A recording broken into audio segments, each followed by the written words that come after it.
ये केवल श्राद्ध पक्ष में होगा, एकादशी तिथि के दिन। श्राद्ध पक्ष की एकादशी के दिन और द्वादशी के दिन पीपल के पत्ते पर शहद की 7 बिंदियां लगा दीजिए, उसी पर चंदन लगा दीजिए, 7 आखे चावल, सफेद चावल उस पर रख दीजिए, एक जौ थोड़ी थोड़ी काली तिल उस पर रख दीजिए। अपने पूर्वजों का नाम लेकर, पितरों का स्मरण कर कर, गोत्र बोलकर, नाम बोलकर बहते हुए पानी में उस पत्ते को छोड़ दीजिए, बहते पानी में छोड़ दीजिए। जिंदगी में कभी संपदा की कमी नहीं आएगी, पितर आशीर्वाद देकर जरूर जाएंगे, ये पक्का। ये केवल श्राद्ध पक्ष में होगा, एकादशी तिथि के।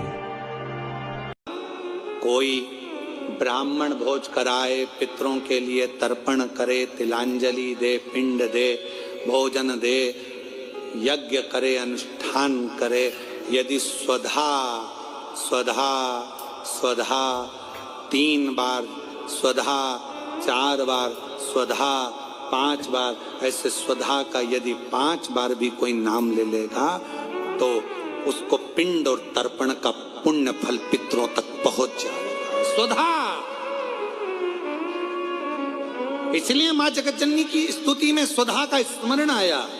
ओम जयंती मंगला काली भद्रकाली कपालिनी दुर्गा क्षमा शिवा दानी स्वाहा स्वधा नमस्तुते। ओम जयंती मंगला काली भद्रकाली कपालिनी दुर्गा क्षमा शिवा दानी स्वाहा स्वधा नमस्तुते।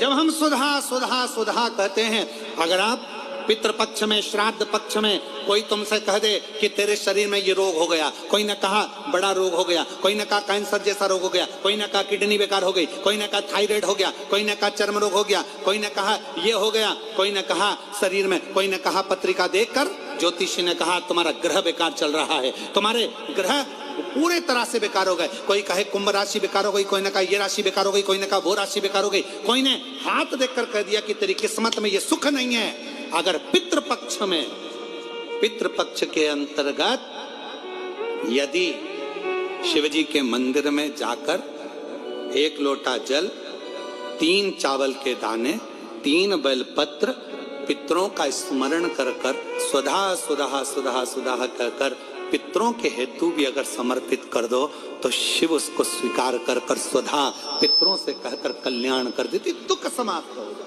कष्ट मिट जाता। स्वधा ब्राह्मण भोजन करा रहे हो, गौ माता को श्राद्ध पक्ष में रोटी दे रहे हो, स्वान को रोटी दे रहे हो, कागल को निकाल रहे हो, कौवे को रोटी दे रहे हो, स्वधा का स्मरण सुख देता, सुख देता।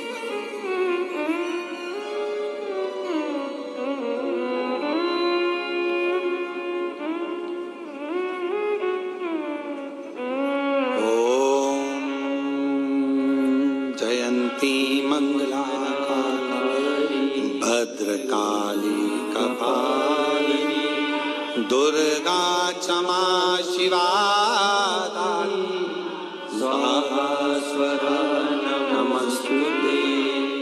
स्वाहा स्वधा नमस्तुते। स्वाहा स्वधा नमस्तुते। स्वाहा स्वधा नमस्तुते।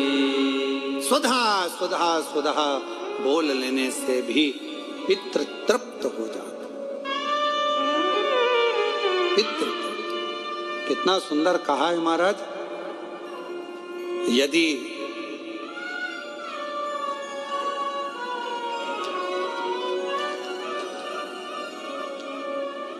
घर में यदि क्लेश उत्पन्न हो जाता है, आपका धन, आपकी प्रॉपर्टी, आपकी जमीन, आपका प्लाट, आपका दुकान, आपका पैसा यदि किसी ने कब्जा कर लिया और छोड़ नहीं रहा, प्रत्येक अमावस्या के दिन पीपल के वृक्ष के नीचे जाकर 2 दीप लगाइए घी के।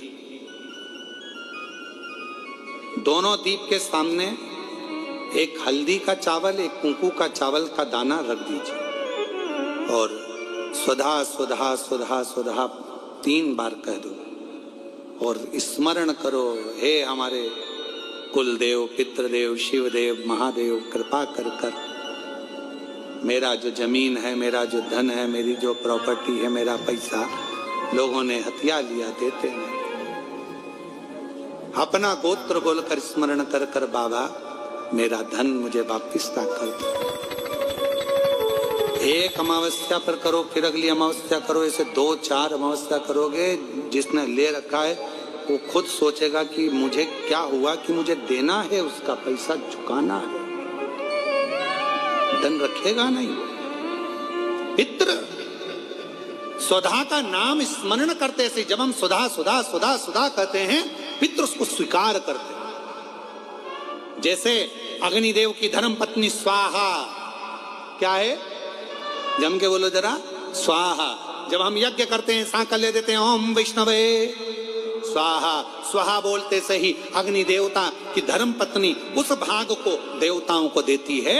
उसी तरह तर्पण, तिलांजलि, पिंड, तर्पण आदि जितने भी हम पितरों के लिए कर्म करते हैं उसमें हम स्वधा स्वधा बोलते हैं। जब स्वधा बोलते हैं तो वो स्वधा पितरों को भाग देती है और पितरों से कहती हैं, ये मेरा बेटा दुखी है, इसको ये तकलीफ है, इसको ये कष्ट है, तुम इसका ये कष्ट पितृदेव मिटा दीजिए, महादेव की आज्ञा है, इसको सही कर दीजिए। करते श्रेष्ठ करते। ओम जयंती मंगला भद्रकाली कपालिनी दुर्गा क्षमा शिवा स्वाहा स्वधा नमोस्तुते।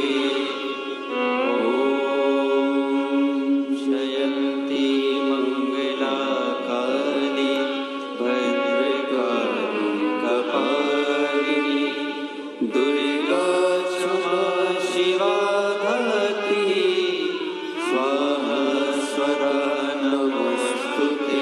स्वधा का उच्चारण हमको सुख प्रदान करता है, स्वधा का उच्चारण हमें संपदा प्रदान करता है। अगर किसी व्यक्ति के जीवन में खो गया, कर्जे में डूब गया, कर्जा बहुत हो गया, पैसा चले गया, गाड़ी चली गई, मकान चले गया, सब गिरवे रखा गया, सब कुछ समाप्त हो गया, उसको प्रत्येक प्रदोष को, प्रत्येक अमावस्या को घी का दीप किसी भी पेड़ के नीचे, ये 5 वृक्ष बताए हैं पितृभाव के, उन 5 वृक्ष में से कहीं पर भी बड़, पीपल, आंवला, शमी, बेलपत्र आदि 5 वृक्ष में से किसी भी वृक्ष के नीचे प्रज्वलित करे और काम ना करे, उसका कर्जा चूकता ही है, चूकता। श्राद्ध पक्ष की 10वीं, एकादशी और द्वादशी, इन 3 तिथियों पर एक रोटी में थोड़ा सा मीठा रखकर सोमक पितृ का नाम लिखकर यदि गाय को खिला दिया जाता है, तो अगर कोई पूर्वज प्रेत योनि में भी पड़ा हुआ होता है, भटक रहा होता है, जिसको पिंड नहीं मिला, जो अचानक मर गया होता है, अधोगति में चले गया होता है, उस जीव की मुक्ति 10वीं श्राद्ध पक्ष की, एकादशी श्राद्ध पक्ष की और द्वादशी श्राद्ध पक्ष की, ये 3 दिन सोमक पितृ का नाम लेकर रोटी में, पूड़ी में मीठा रखकर अगर गाय को खिला दिया जाता है, ये 3 दिन तक, तो वो पितृ कभी भटकते नहीं है, उनको मुक्ति प्राप्त हो जाती है, मोक्ष में। 16 श्राद्ध में, श्राद्ध पक्ष में, घर में अगर गंगा का जल हो, आपके घर में अगर गंगा जल रखा हो, श्राद्ध पक्ष में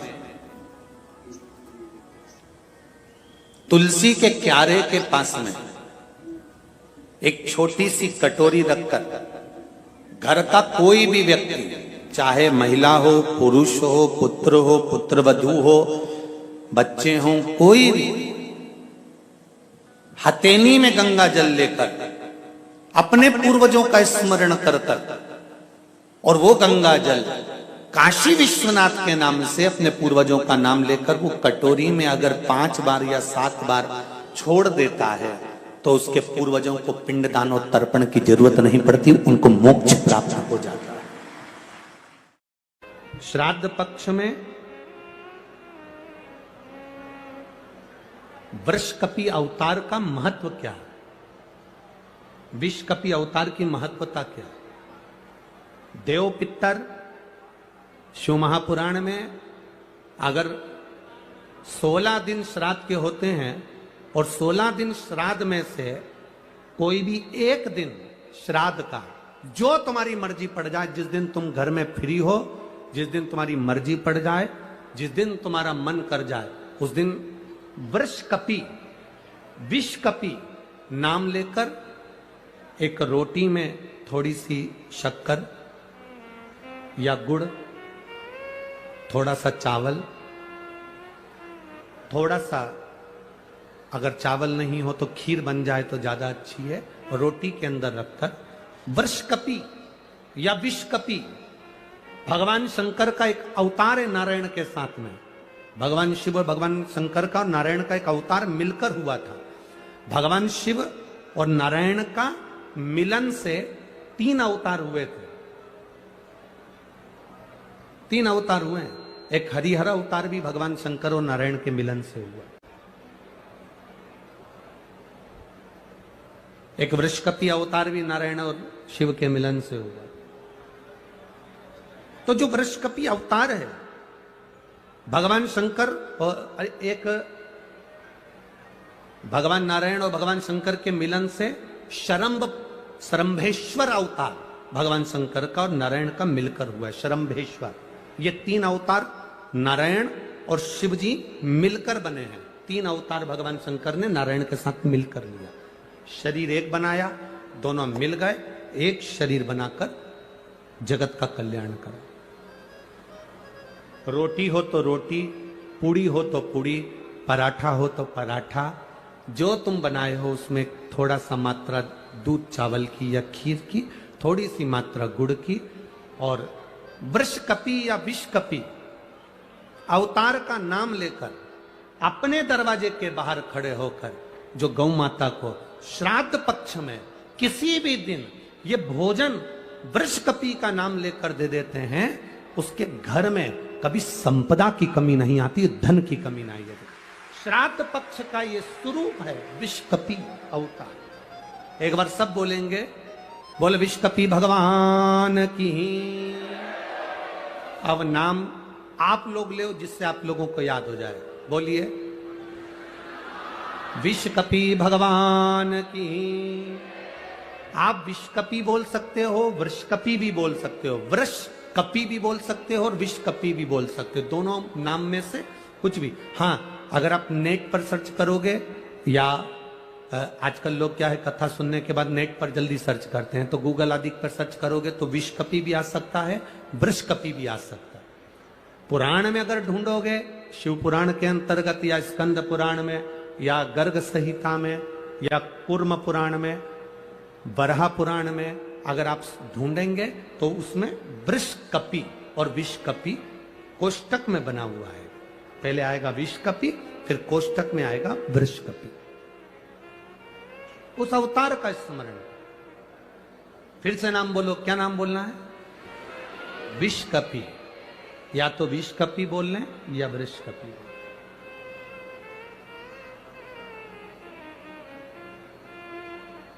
देव पितर कथा का ये सबसे सुंदर संवाद है विषकपि अवतार। यदि संसार का कोई मनुष्य बेल दूध का प्रयोग करता है, बेल दूध से मतलब होता है बेलपत्र के ये मध्य भाग जो होता है, बेलपत्री की जो नीचे की 2 पत्तियां जो होती है, ये 2 पत्तियां जो बेलपत्री की होती है, इस बेलपत्री की दोनों पत्तियों को शिवलिंग पर जब आप रखते हैं, शिवलिंग पर रखने के बाद में आपके हाथ में जो कटोरी में दूध है, वो दूध इन दोनों पत्तियों पर, ये पितरों के भाव से, पितृ पित्राणी के भाव से आप दोनों पत्तियों पर बेल दूध को अगर समर्पित कर रहे हैं, बेलपत्र समर्पित करने के बाद थोड़ी सी कटोरी में अगर गौमाता का दूध है और ये दोनों पत्तियों पर अगर आप अपने गोत्र से दूध चढ़ा रहे हैं तो संसार में ऐसा कोई व्यक्ति नहीं है जिसके ऊपर पितृदोष लग जाए। पितृदोष समाप्त होकर ही रहता है।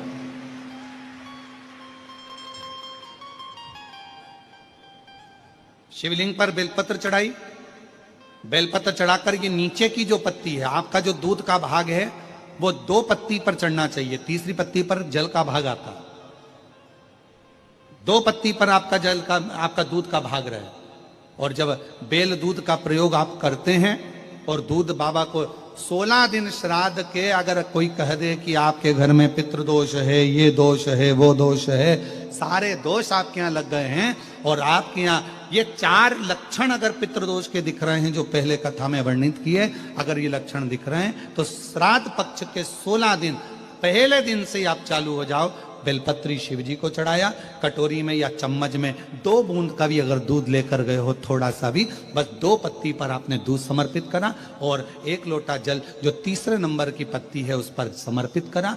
आपको 16 दिन करने के बाद आपको खुद अनुभव होगा 17वें और 18वें दिन से कि मेरे घर में ऐसा लग रहा है कि सब शांति है और कोई किसी से चिढ़कर बात नहीं कर रहा। लक्ष्मी की वृद्धि अपने आप होना प्रारंभ। देव अधिदेव महादेव ने बेल और दूध का जो प्रयोग है उस प्रयोग का साधारण फल नहीं है, बहुत फल। और श्राद्ध पक्ष में मेरी जीजियों से निवेदन है, मेरी बेटियों से, मेरी माताओं से, अगर तुम्हारे घर में 25 साल तक भी औलाद नहीं हुई, 20 साल हो गए, 25 साल हो गए, 30 साल हो गए, 28 साल हो गए, 15 साल भी हो गए, 10 साल भी हो गए और संतान का सुख नहीं है, तो श्राद्ध पक्ष में प्रतिदिन अपना जो पानी का हंडा होता है, परिंडा होता है, क्या बोलते हैं हैदराबाद में, हमको उसको नहीं मालूम, जहां पर पीने का पानी भरते हैं हंडा बोलते हैं, मटका बोलते हैं, बाल्टी पानी की या हंडा, मटका, गगरा, जो भी भर कर रखते हो रसोई घर के अंदर पीने का, उस पानी के भरे हुए हंडे के पास में पितरों का स्थान होता है।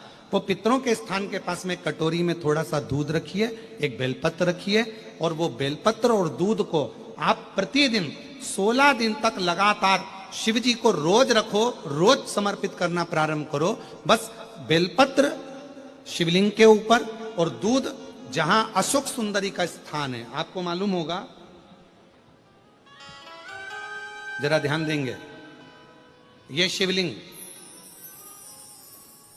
ये जलाधारी, ये भगवान शंकर का शिवलिंग है, ये जलाधारी है, माता पार्वती जी का हस्त कमल, और सामने जो चरण है जहां से पानी बहता है, राइट भाग गणेश जी का, लेफ्ट भाग कार्तिकेय जी का, बीच में एक मोटी सी लाइन होती है जिसको अशोक सुंदरी कहा जाता है। शंकर भगवान की 6 बेटियां हैं। 6 बेटियों में शंकर जी के ऊपर जो कलश रखा होता है उसमें से जो बूंद बूंद पानी गिरता है वो कलश 5 बेटियों का स्थान होता है, जया, विषहरा, श्यामली बारी, दौतली और देव। ये शिव जी की 5 लड़कियां ऊपर और एक बेटी अशोक सुंदरी, सामने जो मोटी सी लाइन होती है जहां से शिव जी पे चढ़ा हुआ पानी गिरता है उसके बीच में जो लाइन होती है वो अशोक सुंदरी का स्थान। तो जिसके यहां संतान का यदि सुख नहीं है तो 16 दिन एक प्रयास करें, तुम रुकेश्वर महादेव का नाम लेकर, तुम रुकेश्वर महादेव का नाम लेकर शंकर जी के ऊपर तो चढ़ाए बेलपत्र जो तुमने परिंडे के पास, हंडे के पास रात्रि को रखा है, 16 दिन के रोज एक बार रखो और रोज एक बार चढ़ाओ। रखा, वो दूध को अशोक सुंदरी के स्थान पर समर्पित करना है और बेलपत्र को शिवलिंग पर समर्पित करना है। 16 दिन कर देखिए, उसके 3 महीने के अंदर देवाधिदेव महादेव की कृपा से गर्भ जरूर ठहरेगा, शिव की कृपा जरूर, शंकर की करुणा जरूर, गर्भ अवश्य ठहरेगा। पर नाम स्मरण रखना है, कौन से महादेव, जम के बोलो जरा, तुम रुकेश्वर महादेव। फिर से बोलिए, तुम रुकेश्वर महादेव। तुम रुका जी कौन, जिन्होंने भगवान शंकर की अविरल भक्ति को, भगवान शिव की अविरल रचना को, भगवान शिव के मंत्र जाप को, शिव जी के स्मरण को, भगवान शंकर की अविरल कथा को कि मेरे पितर मुझ पर क्रोध कर रहे हैं। आपको कभी कभी लगे कि मेरे ऊपर पितृ दोष लगा हुआ है या पितरों का श्राप लगा हुआ है, या हमारे यहाँ पर लोग अधोगति में ज्यादा मर जाते हैं, हमारे यहाँ ये काम ज्यादा हो जाता है, तो निवेदन है, श्राद्ध पक्ष चल रहा है, प्रयास करिएगा। एक चावल की कटोरी में, कटोरी के अंदर थोड़ा सा चावल रख लीजिए कच्चा, उस चावल की कटोरी में एक बेलपत्र, थोड़ी सी दुर्वा बांधकर पानी का मटका, परिंडा या जहां अपना रसोई घर में जल रखते हो, उस कटोरी को वहां पर 2 दिन 3 दिन तक रख दो। वैसे तो 16 दिन रखो ज्यादा अच्छा था, पर जो दिन अपने को मालूम है 2-3 दिन उसको रख दीजिए। घी का दिया लगाइए। 3 दिन के बाद में उस दुर्वा को, उस बेलपत्र को शिव बाबा को ले जाकर समर्पित कर दो। चावल पूरे घर में घुमाने के बाद चिड़िया को या नदी में या किसी जीव को प्रदान कर दो। महाराज, पितृदोष के निवारण का सुंदर तरीका। कल आपको कथा में कहा था, अगर हम ब्राह्मण को भोजन नहीं करा पा रहे, गौ माता को भोजन नहीं दे पा रहे, श्वान को, कुत्ते को भोजन नहीं दे पा रहे, कौवे को भोजन नहीं दे पा रहे हैं, किसी कारणवश हम श्राद्ध नहीं कर पा रहे हैं, किसी कारणवश हम पूर्वजों को नहीं मना पा रहे हैं, ऐसा कोई घर नहीं जिसके घर के पितृ श्राद्ध पक्ष में पृथ्वी पर नहीं आते। तुम पूछो मत पूछो, तुम्हारे घर के पूर्वज तुम्हारे यहां जरूर आते। दरवाजे पर आकर खड़े होते हैं पितृ, दरवाजे पर आकर हमारे घर के पितृ खड़े होते हैं, स्मरण करते हैं कि हमको यहां से कुछ भाग प्राप्त होगा, कुछ मिल जाएगा, कुछ प्राप्ति